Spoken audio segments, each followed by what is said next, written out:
Merci, Président Ismaël Diallo. Monsieur le ministre et Monsieur les ministres, je recevais mes salutations. Monsieur le ministre, vous nous présentez ici un budget que nous apprécions à sa juste valeur, parce que c'est vraiment un budget qui montre notre décision de privilégier une certaine diplomatie, une souveraineté, mais surtout nos relations quant à l'intégration africaine. Moi, je vais intervenir sur ce volet-là. Je crois que pour la diaspora, il y a mes collègues qui s'en chargeront très bien.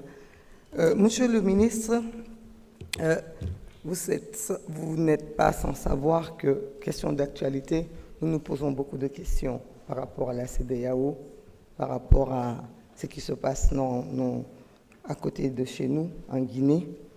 Mais moi, ma question, monsieur le ministre, c'est quelle est la politique, ou en tout cas, quelles sont les mesures que vous comptez mettre en place pour réellement que cette CEDEAO soit la CEDEAO des peuples africains?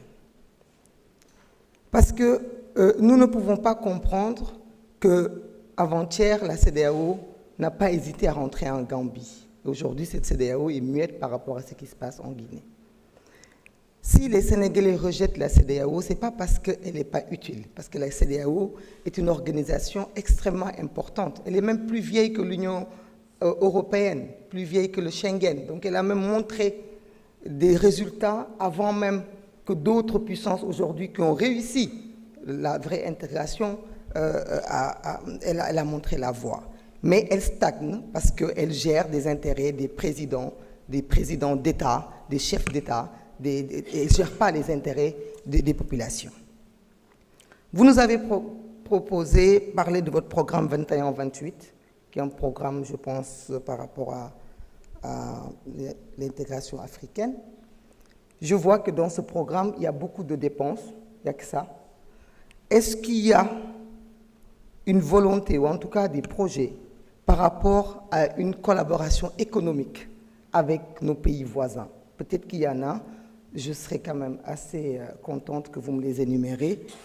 Je serais aussi satisfaite de savoir, même si ce n'est pas aujourd'hui, qu'il y a des projets d'investissement avec les pays de la sous-région. Parce qu'on nous reproche, certains tout à l'heure nous reprochent d'être des pays souverainistes et d'aller emprunter chez nos voisins ivoiriens.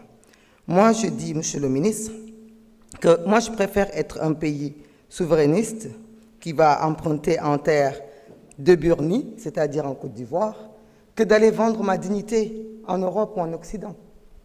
C'est ça la souveraineté, c'est de décider avec qui faire affaire et quoi mettre en priorité. C'est ce que notre gouvernement décide de faire. Nous sommes un gouvernement qui aspirons à cette souveraineté, mais cette souveraineté ne peut pas être une souveraineté solitaire. Nous avons besoin de nos pays africains, de nos voisins pour avancer. Les plus grands pays en Europe n'ont pas pu avancer seuls. C'est pour ça que je crois à cette CEDEAO. J'ai besoin de cette CEDEAO parce que nous avons besoin de nos pays, des pays voisins. Mais quelle est la politique d'intégration économique, de projets d'investissement et autres que nous, Sénégal en tout cas, projetons de mettre en place pour avoir ce développement dont nous avons besoin, pour pas seulement aller chercher de l'argent, mais chercher les ressources naturelles. Parce que dans tous ces pays, dans chaque pays a des éléments dont l'autre pays a besoin.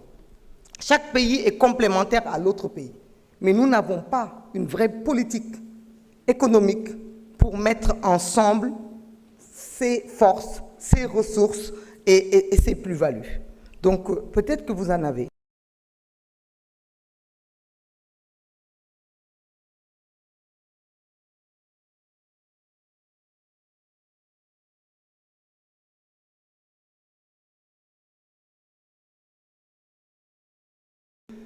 L'apport que nous rapporte notre diaspora africaine.